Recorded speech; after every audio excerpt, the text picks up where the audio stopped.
Quoi de neuf en histoire se met à l'heure des Jeux Olympiques de Paris 2024 et vous propose une série spéciale consacrée au sport. Nous avons invité les contributeurs de l'ouvrage collectif Une histoire globale des sports olympiques, paru aux éditions Atlante, afin de retracer la trajectoire olympique des disciplines sportives au programme. Bon visionnage, bonne écoute et bon jeu.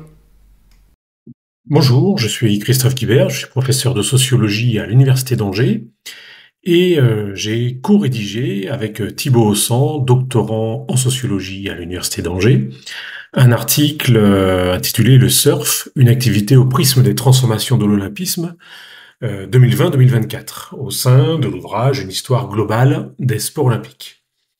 Alors, l'inscription d'un sport au programme des Jeux olympiques témoigne d'abord d'enjeux spécifiques, et le cas du surf, qui est une discipline ajoutée le 3 août 2016 par le CIO, à l'unanimité de ses membres, au programme des Jeux olympiques de Tokyo 2020, en qualité de sport additionnel, est révélateur de prises de position variées, d'intérêts singuliers et d'enjeux sportifs qui questionnent l'organisation ordinaire du surf de compétition. En février 2022, le CIO place le surf sur la liste des disciplines officielles pour les Jeux olympiques de Los Angeles de 2028. Aussi, l'olympisation du surf implique des transformations importantes dans la définition légitime de ce qu'est le surf de compétition professionnelle. Les modalités de sélection des athlètes sélectionnés aux épreuves olympiques sont notamment au cœur de certaines controverses que je vais évoquer rapidement. Les conséquences de ce processus sont enfin territorialisées, comme l'atteste le cas de Tahiti en 2024, dans le cas des Jeux olympiques de Paris 2024. Alors le premier point, un sport olympique nouveau, mais des tractations déjà anciennes. La modalité compétitive du surf se développe dès le début du XXe siècle sur les plages de Californie, notamment à l'initiative de promoteurs immobiliers qui cherchent à dynamiser le tourisme balnéaire. Il aura fallu toutefois attendre plusieurs décennies, à la suite d'un long travail politique engagé dès les années 1990, pour que les instances en charge du mouvement olympique reconnaissent progressivement le surf comme une activité présente aux Jeux. Ce travail de lobbying débute notamment par l'initiative d'un Français, Jacques L., un surfeur de Lacanau, en Gironde, et pionnier du surf local. Il est élu président de l'International Surfing Association, donc l'ISA, en 1990, qui est la fédération internationale reconnue par le CIO dès 1997, et il engage une réflexion visant à convaincre le CIO d'inclure le surf dans le programme olympique. Président de l'ISA depuis 1994, Fernando Aguirre, un Argentin, cofondateur de la marque Riff, a repris le flambeau de Jacques L. pour promouvoir inlassablement le surf auprès du CIO. La présence officielle d'Aguirre, en octobre 2009 au congrès du CIO à Copenhague, marque symboliquement la reconnaissance du surf. À quelques mois de la validation de son inclusion par le CIO en 2016, Aguirre déclare, je cite, « Je me sens comme un surfeur qui est en train de ramer sur une vague, la vague de l'olympisme. Et je rame fort, comme si vous savez que vous allez pouvoir la prendre, mais qu'il vous manque encore quelques tours de bras pour être dessus. Nous continuons donc, dit-il, à faire de bonnes présentations, promouvoir notre sport. » Lors de sa réélection en 2022 à l'ISA, Aguirre, enthousiaste et manifeste, a scandé l'idée selon laquelle notre médaille d'or commune est le surf olympique, c'est notre plus grande fierté, notre réussite collective. Alors si le monde professionnel du surf et ses instances organisatrices sont enthousiastes à l'approche de la première compétition de surf olympique à Tokyo en 2020, en 2021, des controverses vont néanmoins rapidement apparaître. Notamment, ces controverses, elles portent sur les modalités de sélection des athlètes. Organisé depuis le début des années 70 sous l'appellation de World Surf Tour, ou le World Tour, par l'association de surf professionnel, renommée en 2015 la World Surf League, qui est une entreprise américaine, le surf professionnel est la modalité de compétition la plus médiatisée, la plus économiquement et symboliquement rentable pour les territoires qui accueillent chaque étape du tour et surtout les sponsors. Or, le surf de compétition à l'échelle mondiale est également réglementé par l'ISA, association regroupant l'ensemble des fédérations sportives nationales, et qui délivre donc des titres de championne et de champion du monde. Une surfeuse ou un surfeur peut dès lors être à la fois champion du monde de la World Surf League et de l'ISA. Que ce soit pour l'édition de 2020 ou de 2024, des controverses apparaissent à propos des modalités de sélection et de qualification des concurrents, validé par le CIO et l'ISA aux épreuves olympiques. Plusieurs voies d'accès sont ainsi possibles pour les athlètes. Hors des luttes entre les promoteurs de la World Surf League, le surf professionnel, et les responsables de l'ISA, l'association mondiale, la fédération mondiale, ont lieu afin de déterminer le nombre de concurrents qualifiés par l'une ou l'autre des organisations. Et c'est le cas d'un surfeur français, Johan Duru, un Landais, qui constitue un cas un peu paroxystique des polémiques. Il est champion du monde ISA en 2021, mais il n'est pas sélectionné pour Tokyo, suite à son absence au championnat du monde de 2019 et à un certificat médical contesté. La situation est qualifiée d'ubuesque par la Fédération française de surf, qui a vainement porté plainte devant le TAS, le tribunal arbitral du sport. Et un Brésilien, triple champion du monde, Gabriel Medina, évoque quant à lui sur les réseaux sociaux la mafia, c'est son terme, qui régit le système de qualification olympique. Alors concernant les Jeux de Paris 2024, 24 femmes et 24 hommes participeront à l'épreuve tahitienne, dont 2 femmes et 2 hommes maximum par comité national olympique.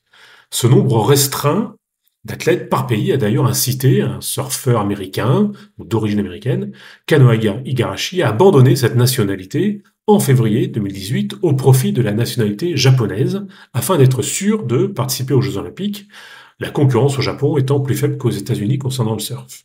Jusque-là régulièrement délaissé par les surfeurs professionnels du Championship Tour, le championnat du monde ISA, organisé au Salvador en juin 2023, et également en début d'année 2024, qualificatif pour les Jeux de Paris 2024, a vu la surreprésentation de surfeuses et surfeurs professionnels venus chercher leur ticket pour pouvoir concourir à l'épreuve tahitienne. Et donc l'effet de l'olympisation du surf sur une instance telle que l'ISA est notable, comme en témoigne le compte-rendu de la Fédération française de surf, pour qui, je cite, ces mondiaux resteront sans doute comme les plus relevés de l'histoire. Alors au-delà de ces aspects un peu techniques, liés aux modalités complexes de sélection et de qualification, le surf est peut-être avant tout un moyen privilégié pour les instances du mouvement olympique de rajeunir les Jeux. Et donc, la question qui se pose, c'est de savoir si le surf aux Jeux olympiques renvoie à une intégration qui serait intéressée. Le développement quantitatif du surf à travers de nombreux pays dans le monde et l'image un peu essentialiste de ce sport comme activité de jeunes, libre, cool, ont pour effet de contribuer à avoir dans les Jeux une manifestation en phase avec les attentes du public, notamment les jeunes générations, à une époque où les sports pratiqués hors de tout cadre associatif et fédéral se développent spatialement et quantitativement dans de nombreux pays. Les valeurs supposées du surf, attachées à des représentations jugées positives, font ventre. Et la stratégie discursive du président de l'ISA ne trompe d'ailleurs pas. Un surf olympique va inciter les jeunes kids en Asie, en Afrique, en Amérique latine d'aller s'amuser dans les vagues. Ça me rend heureux, dit Fernando Aguirre. Paris 2024 ne déroge pas à cette volonté affirmée de se tourner vers la jeunesse, selon l'expression du comité exécutif du CIO. Le surf, avec l'escalade, le skateboard ou encore la breakdance ou le breakdance, constitue un sport à haute valeur stratégique et symbolique en termes de communication, de médiatisation et d'adaptation aux transformations et aux usages sportifs de ces dernières années. Le programme sport sera le reflet de l'identité des Jeux de Paris 2024 pour amener l'expérience des Jeux plus loin en proposant de nouveaux sports tournés vers la jeunesse, spectaculaires, accessibles, inclusifs, praticables hors des Jeux traditionnels. Lors de la réélection de Fernando Aguirre à la présidence de l'ISA en 2022, Thomas Barr, président du CIO, a ainsi précisé que, je cite, « les surfeurs ont apporté une nouvelle sorte de magie juvénile aux Jeux olympiques, une véritable démonstration d'excellence dans leur sport, mais aussi des moments inspirants de respect et d'esprit sportif qui ont touché le cœur de tant de gens. » Alors, compte tenu de l'inscription récente du surf au sein des disciplines olympiques, les Jeux olympiques de Paris 2024 ne constituent que la seconde apparition du surf. Et c'est à Tahiti, sur la célèbre vague de Te Aupo, que se dérouleront les épreuves de surf aux Jeux olympiques. L'une des plus belles vagues du monde pour offrir des conditions de compétition exceptionnelles, indique et assure le COJO. Alors, néanmoins, Paris 2024 renvoie également à des problématiques qui, elles, sont un peu composites. Alors, plus tardive et inattendue, la candidature de la Polynésie française pour l'accueil des épreuves olympiques de surf est retenue en décembre 2019, 2019 pardon, par le COJO, puis validée par le CIO en mars 2020. Face à elle, en métropole, les communes d'Osgore, Capbreton, Seignos, mais aussi Lacanau, Biarritz ou Pleumeur en Bretagne, dont les élus reconnaissaient les intérêts touristiques et l'organisation des épreuves, étaient également des communes candidates. Les réserves exprimées sur les conséquences de cette délocalisation à l'autre bout du monde, à plus de 15 000 km de Paris, sont rapidement congédiées avec le renfort d'études d'impact carbone, le soutien de surfeurs professionnels ou encore la commande de sondages d'opinion. En choisissant Tahiti, Paris 2024 fait en effet une entaille au concept d'unicité, unicité territoriale, pourtant au cœur de sa candidature. Mais le site de Te Aupo, sur la presqu'île de Tahiti, présente d'autres atouts aux yeux du COJO. Le choix est révélateur d'enjeux traduisant des logiques autres que sportives. Il y a le caractère photogénique du tube, de cette forme très spécifique de la vague, son aspect spectaculaire en cas de forte houle, et les facilités qu'offre la configuration du spot de surf en termes de captation d'images, sont autant d'avantages indéniables pour un événement dont l'audience est largement télévisuelle. En outre, depuis l'impulsion de la candidature de Tahiti à sa validation, des enjeux politiques expliquent l'organisation de cette épreuve. Selon Paris 2024, ce choix est une opportunité, je cite, d'associer les Outre-mer et leur population aux Jeux Olympiques. Cette dimension éminemment politique est confirmée par la ministre en charge des sports de la Polynésie française en 2019 qui dit « Ça veut aussi dire marquer la présence de la France en Polynésie ». Enfin, dans un registre plus symbolique, cette décision est présentée comme l'occasion d'adresser un clin d'œil aux origines du surf, assure Tony Estanguet. Alors plus que le projet olympique en lui-même, peu ou non contesté dans l'espace de décision, ce sont les projets d'aménagement que craignent les riverains, les habitants de Tahiti, mais aussi et surtout le processus de construction de l'action publique sur ce dossier, lequel est perçu un peu comme opaque, et il mécontente une partie de la population locale. Plusieurs mois après l'officialisation du site de Tahiti, un comité de vigilance est d'ailleurs créé, et les tensions s'amplifient. Et tout le monde a en tête l'épisode de la fameuse Tour des juges à l'hiver 2023-2024, qui constitue une période assez critique, et avec une médiatisation relativement dense.